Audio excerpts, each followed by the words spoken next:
Kung nakikinig ka sa sandaling ito, hindi aksidenteng napadpad ka sa bidyong ito, marahil pagod ka na. Pagod ka ng isipin ang kinabukasan. Pagod ka ng magpanggap na okay ka, kahit sa loob mo parang may bagyong hindi matapos-tapos. Maaring may iniintindi kang kalusugan. Maaring may problema sa pamilya. Maaring may pinagdaraanan kang relasyon na tila unti-unting nasisira.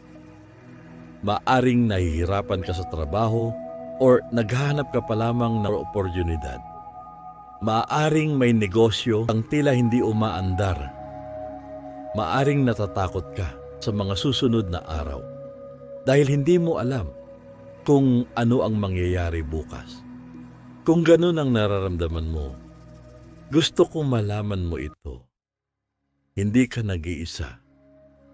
At higit sa lahat, hindi ka iniwan ng Diyos. Sa susunod na mga minuto, wala kang kailangang patunayan. Hindi mo kailangang ipakitang ikaw ay matatag. Hindi mo kailangang pigilan ang bawat emosyon. Hindi mo kailangang magkuwaring hindi ka nasasaktan. Ang kailangan mo lamang ay manatili, huminga, at hayaang ang Diyos ang magsalita sa iyong puso. Marahil, matagal ka nang lumalaban. Matagal ka nang nananalangin. Matagal ka nang naghihintay ng sagot. At kung minsan, ang pinakamasakit ay hindi ang problema mismo, kundi ang hindi mo alam kung kailan ito matatapos. Kapag dumadaan tayo sa mga bagyo ng buhay, iba-iba ang ating nararanasan. May mga gabing hindi ka makatulog. Paulit-ulit mong iniisip ang parehong problema. Paulit-ulit mong tinatanong, paano kung hindi ito maayos? Paano kung mawalan ako? Paano kung hindi gumaling? Paano kung hindi mangyari ang ipinagdarasal ko? Unti-unti, napapagod ang isip, nalulumo ang puso, nanghihina ang katawan. At kahit wala ka namang ginagawa, pakiramdam mo ay ubos na ubos ka na.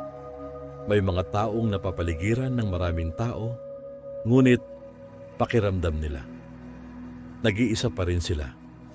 May mga taong palaging nakangiti, ngunit sa gabi, tahimik silang umiiyak. May mga taong matatag sa paningin ng iba, ngunit sa kanilang pag-iisa, sila ay natatakot. Kung ikaw iyon, nais kong sabihin ito sa iyo.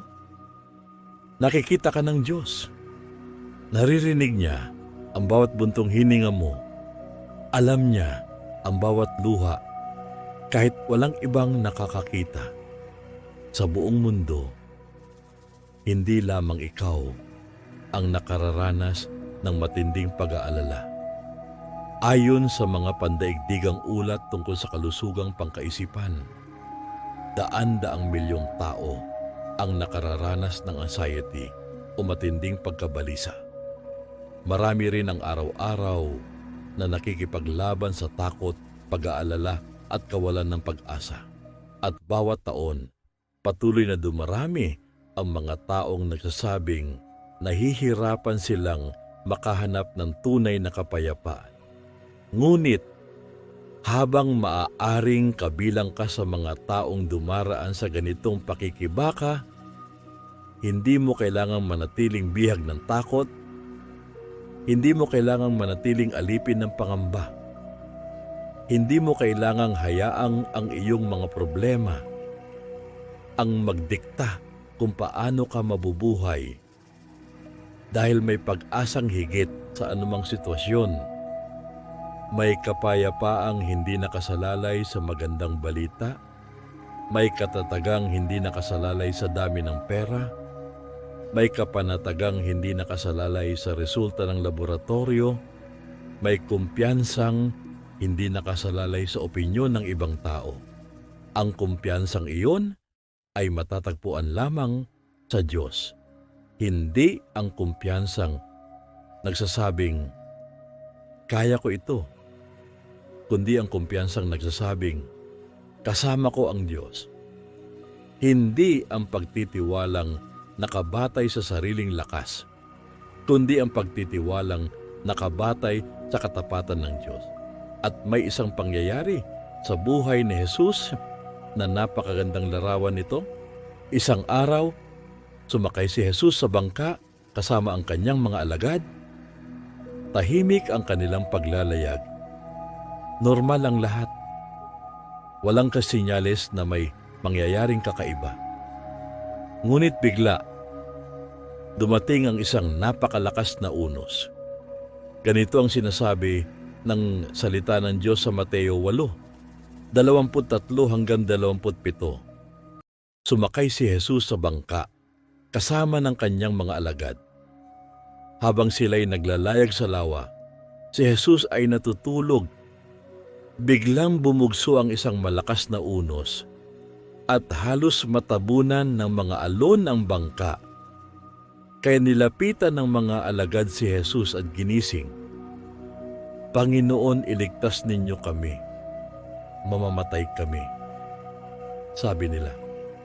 Ngunit sinabi niya sa kanila, bakit kayo natatakot? Napakaliit naman ng inyong pananampalataya. Bumangon siya, pinatigil ang hangin at ang mga alon, at bumuti ang panahon. Namangha silang lahat at sinabi, ano kayang uri ng tao ito? Maging ang hangin at ang lawa ay sumusunod sa kanya. Napansin mo ba? Hindi pinigilan ni Jesus ang pagdating ng bagyo, ngunit naroon siya. Sa gitna nito, marahil iyan din ang tanong mo ngayon, bakit hinayaan ng Diyos na mangyari ito? Bakit kailangan kong pagdaanan ito? Bakit tila napakalakas ng unos? Hindi laging ipinaliliwanag ng Diyos ang dahilan ng bagyo.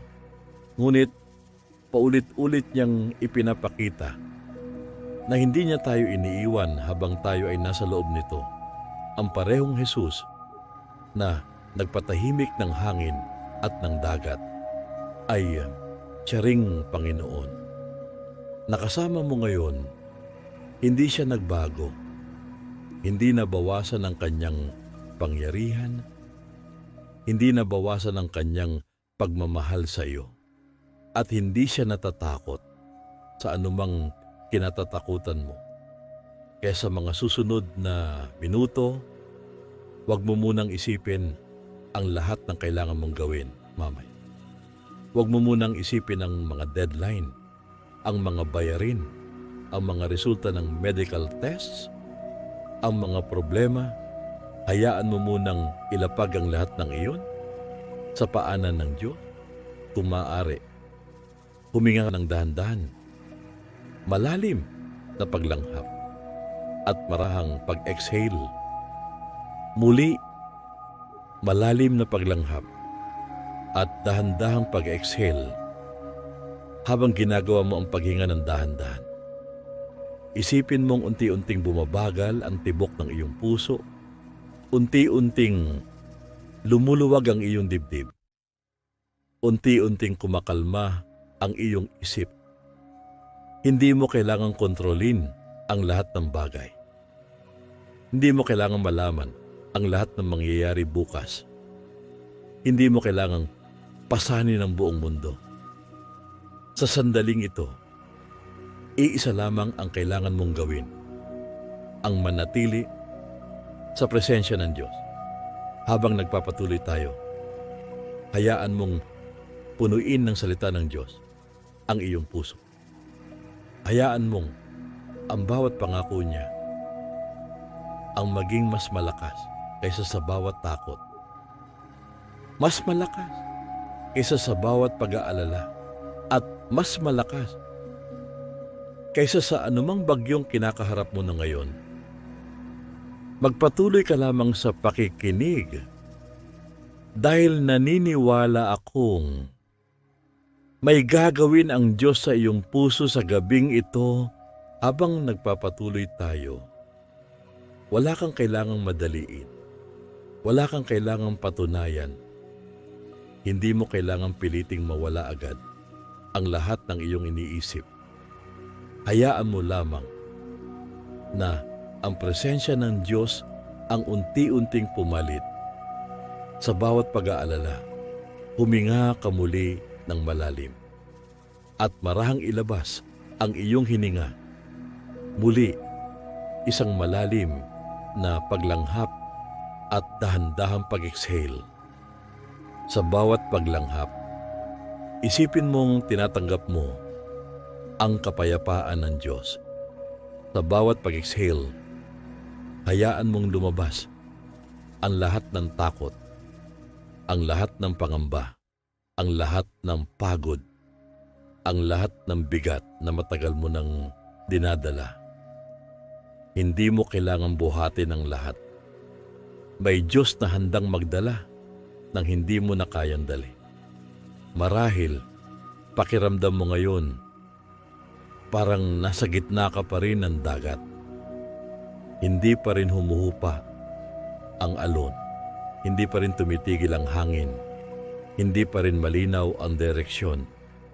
Ngunit tandaan mo ito, ang presensya ng Diyos ay hindi nakadepende kung gaano kalakas ang bagyo. Mas dakila ang Diyos kaysa sa anumang unos. Mas makapangyarihan siya kaysa sa anumang kinatatakutan mo. Pakinggan mo ang sinasabi ng salita ng Diyos sa mga awit 89, 8-9. O Yahweh na makapangyarihang Diyos, O Yahweh, meron pa kayang katulad kang lubos? Sa kapangyarihan ay tunay na napuspos. Kadakilaan mo'y sadyang lubos-lubos at sumusunod sa iyo, dagat mang mabangis, alon mang malaki, napapatahimik. Isipin mo iyon. Ang parehong Diyos na kayang patahimikin ang pinakamalaking alon. Ang siya ring Diyos na nakikinig sa pinakamahinang panalangin mo. Hindi siya nabibigla sa diagnosis mo. Hindi siya nabibigla sa pagkawala ng trabaho. Hindi siya nabibigla sa problema sa pamilya. Hindi siya nabibigla sa iyong kinabukasan. Bago pa man dumating ang bagyo, alam na niya ito. At bago ka pa man humingi ng tulong, handa na siyang umalalay. Marahil, ang pinakamalaking laban mo ngayon ay hindi ang sitwasyon, kundi ang takot na dulot ng sitwasyon. Ngunit pakinggan mo ang ipinapaalala ng Diyos sa 2 Timoteo Kabanata 1:3. Sapagkat ang Espiritong ibinigay sa atin ng Diyos ay hindi espiritu ng kahinaan ng loob, kundi espiritu ng kapangyarihan, pag-ibig, itong pagpipigil sa sarili. Napakagandang katotohanan nito. Hindi ibinigay ng Diyos ang takot. Hindi siya ang may akda ng iyong pangamba. Hindi siya ang nagtatanim ng kawalan ng pag-asa.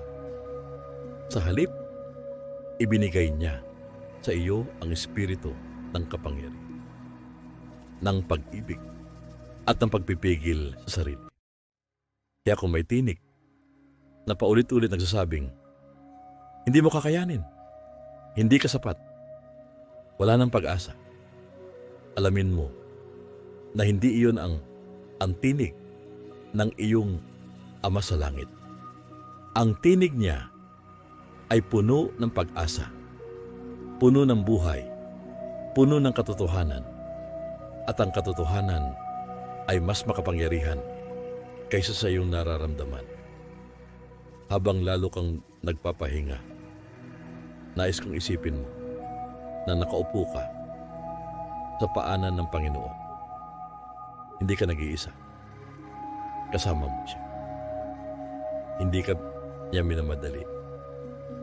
Hindi ka niya sinusumbatan. Hindi mo kailangang malaman ang lahat ng kasagutan, sapat nang malaman mo na kilala ka ng Diyos. Mahal ka ng Diyos. Hindi ka niya iiwan habang lalo mong ibinibigay ang iyong mga alalahanin sa Panginoon. Unti-unti mong mapapansin na ang puso mong kanina ay magulo, ay nagsisimulang maging payapa.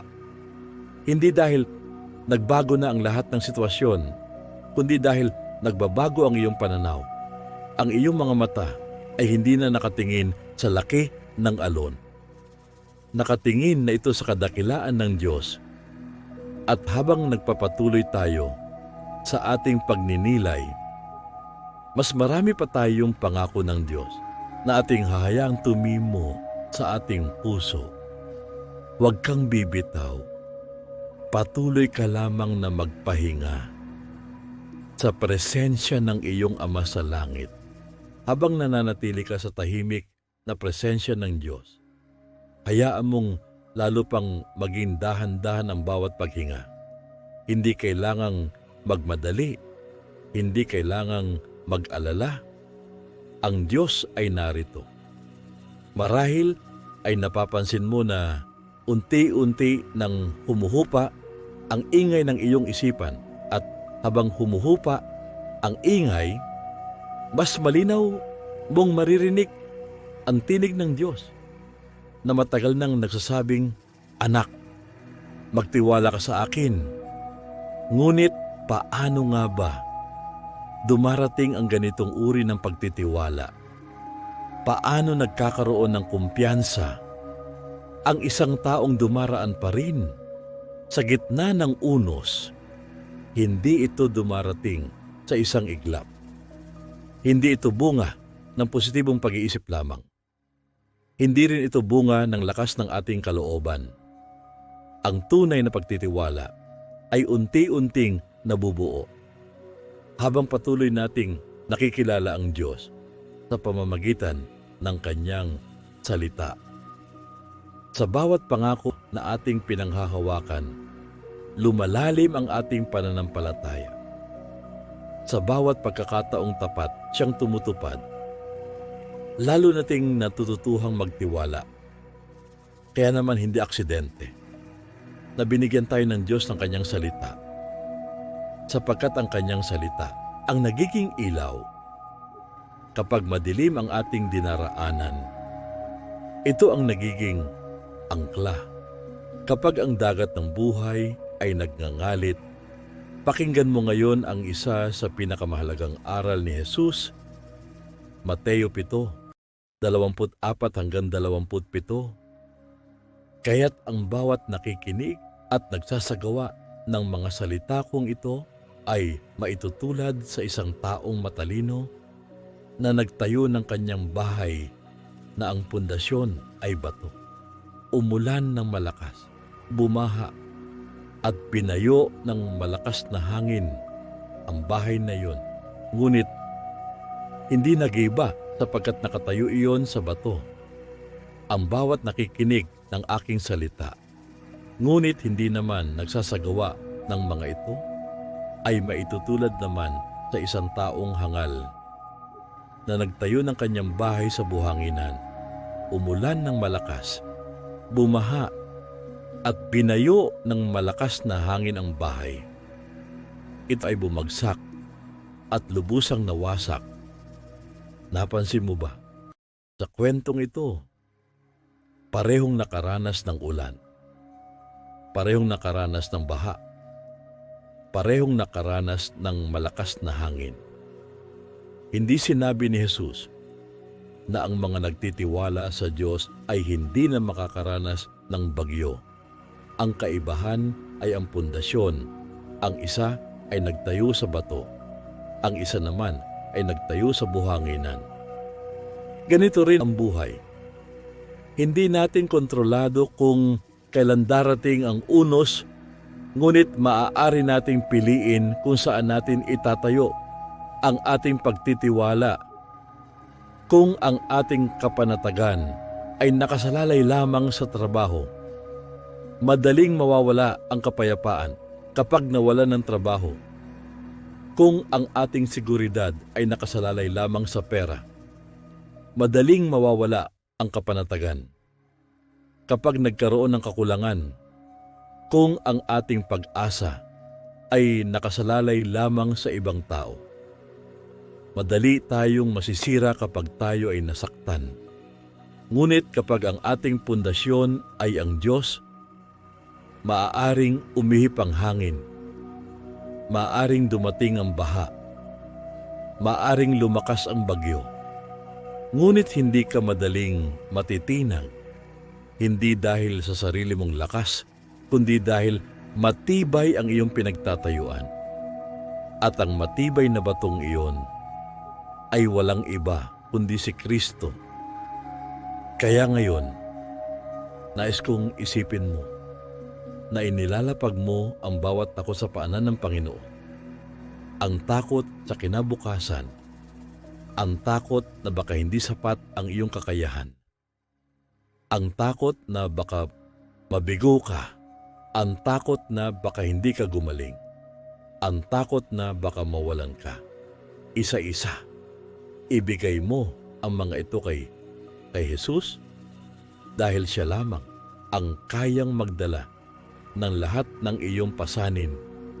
Pakinggan mo ngayon ang napakagandang pangako ng Diyos sa Isaiah 43:2. Kapag dumaan ka sa malalim na tubig, sasamahan kita. Tumawid ka man sa mga ilog, hindi ka malulunod. Dumaan ka man sa apoy, hindi ka masusunog, hindi ka matutupok. Hindi sinabi ng Diyos na hindi ka dadaan sa malalim na tubig. Ngunit sinabi niya na sasamahan ka niya. Hindi niya ipinangakong wala ng apoy. Ngunit ipinangako niyang hindi ka nito tutupukin. Marahil iyan ang kailangan mong marinig ang ngayong araw. Hindi ka nag-iisa. Kasama mo ang Diyos. Pakinggan mo rin ang sinasabi ng Nahum 1:7. Si Yahweh ay napakabuti, matibay na kanlungan sa panahon ng kaguluhan. Mga nananalig sa Kanya'y Kanyang inaalagaan. Napakaganda ng salitang inaalagaan. Hindi lamang inililigtas, hindi lamang pinakikinggan, kundi inaalagaan. Katulad ng isang mapagmahal na ama na hindi iniiwan ang kanyang anak. Ganito ka rin inaalagaan ng Diyos. At kapag naiisip mong wala ka ng matatakbuhan, pakinggan mo ang sinasabi ng mga awit 46:1.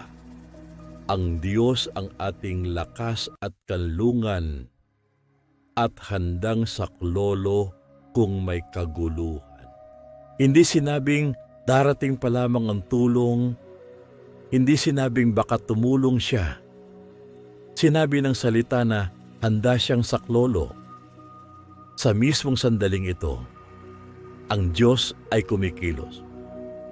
Maaaring hindi mo pa nakikita, maaaring hindi mo pa nararamdaman, ngunit siya ay hindi tumitigil sa paggawa at kaya mong magtiwala dahil ang Diyos ay hindi lamang nagsisimula, tinatapos niya ang kanyang sinimulan.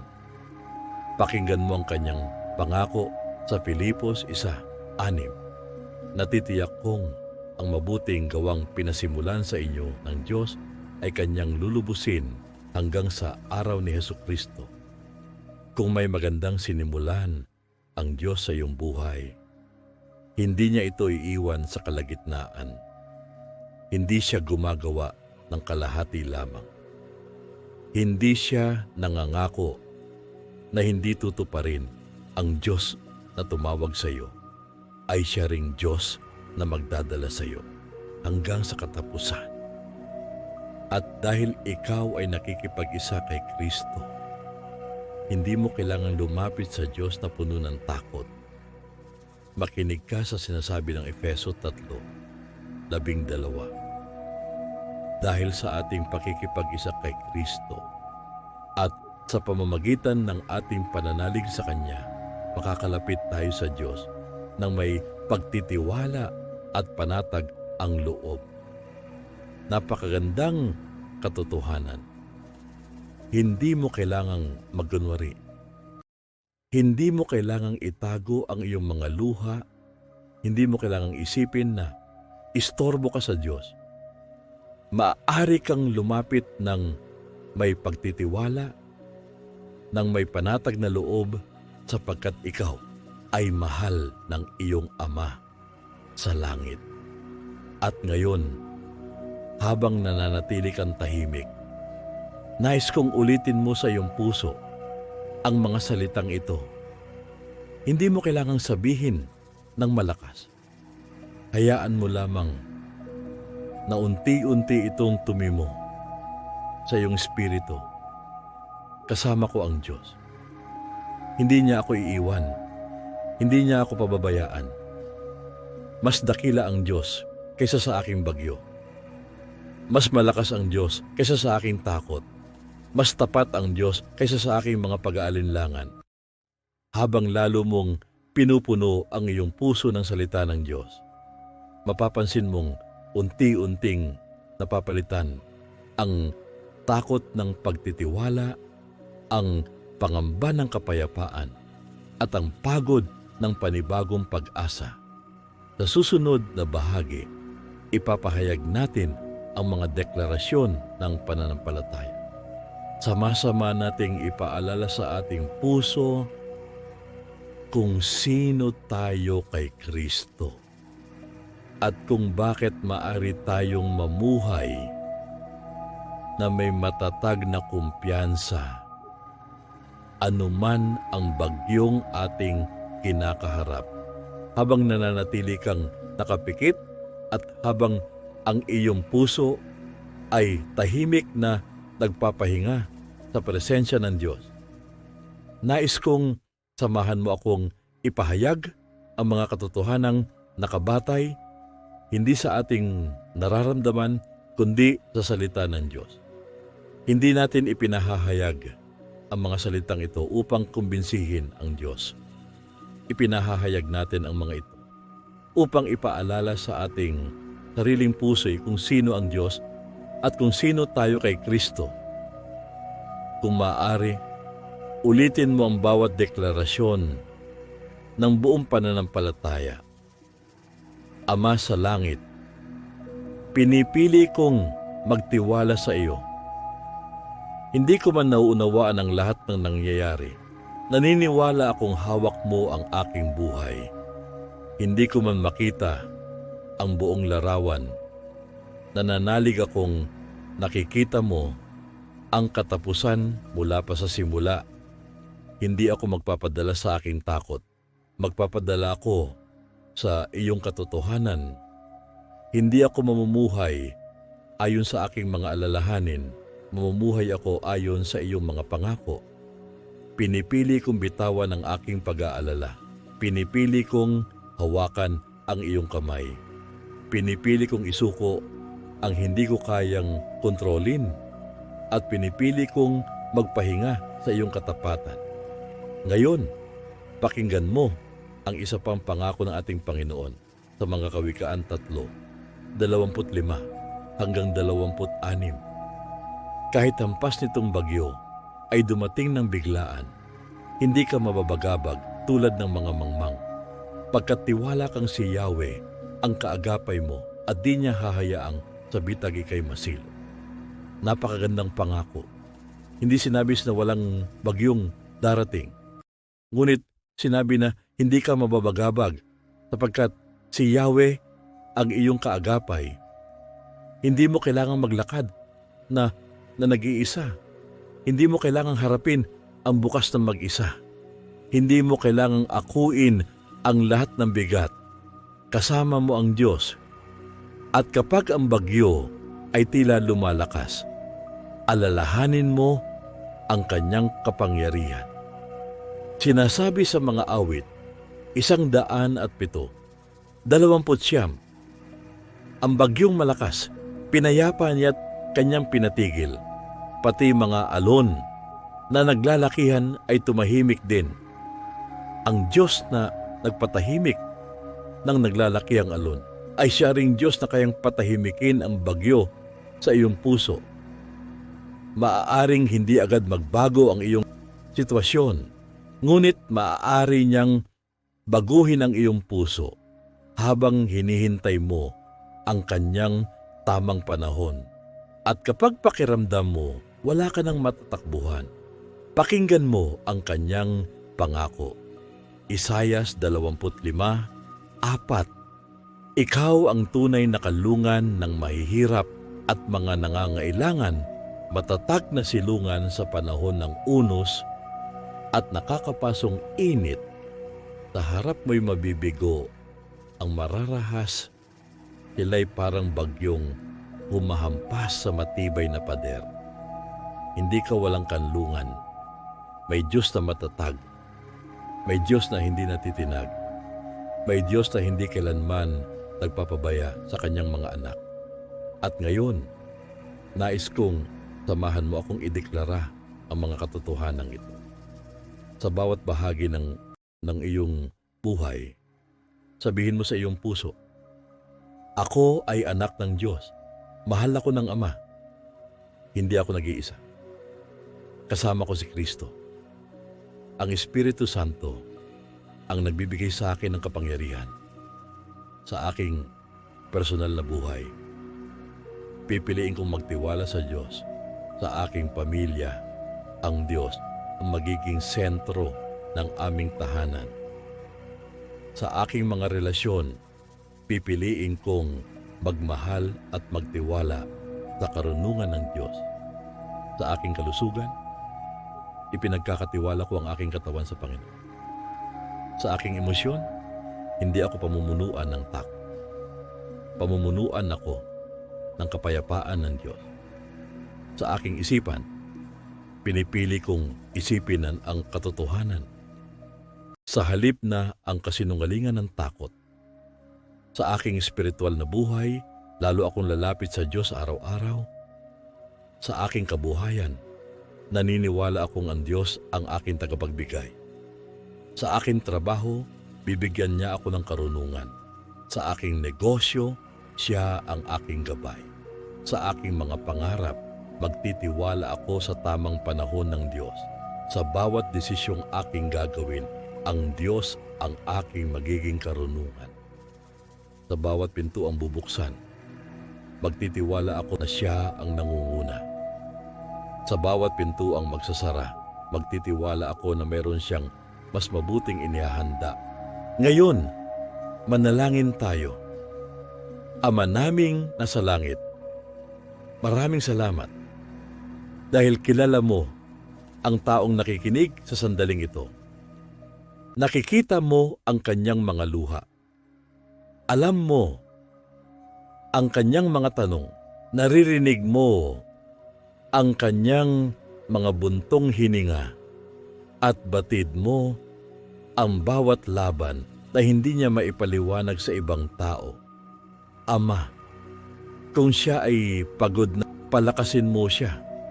Kung siya ay natatakot, yakapin mo siya ng iyong kapayapaan. Kung siya ay nalilito, liwanagan mo ang kanyang isipan. Kung siya ay nawawalan ng pag-asa, ipaalala mo na ikaw ang kanyang pag-asa.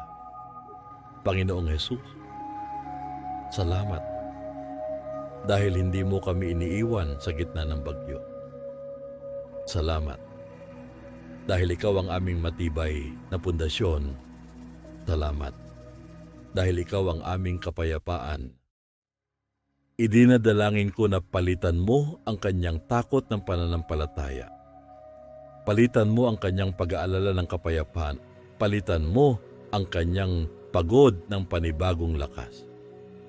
Palitan mo ang kanyang pagdududa ng matatatag na pagtitiwala sa iyo.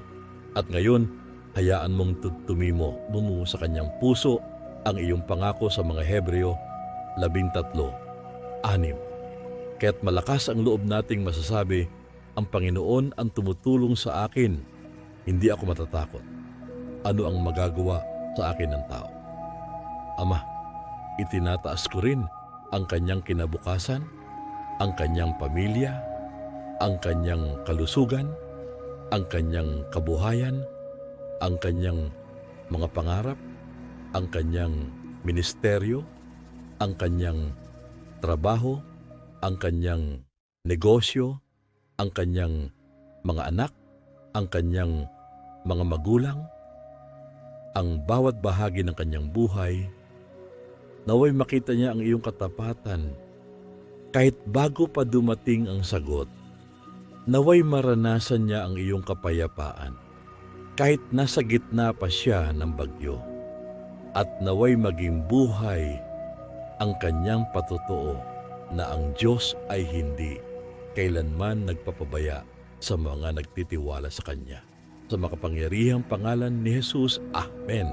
Bago tayo magtapos, kung ang pagninilay na ito ay naging pagpapala sa iyong puso, inaanyayahan kitang i-click ang like upang mas marami pang tao ang maabot ng salita ng Diyos.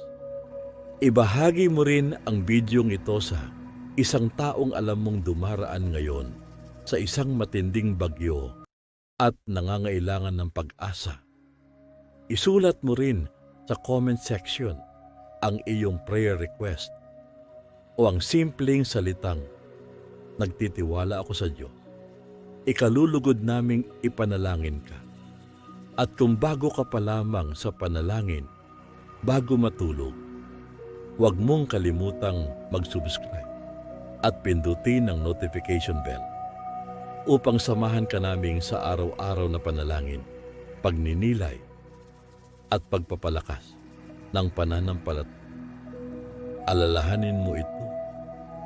Anuman ang bagyong iyong kinakaharap, hindi iyon ang huling kabanata ng iyong buhay. Ang Diyos ang may huling salita at ang Diyos na kasama mo na ngayon ay siya ring Diyos na magdadala sa iyo patungo sa kapayapaan, tagumpay at pag-asa. Magpahinga ka na at magtiwala sapagkat ang Diyos ay tapat palagi. Amen.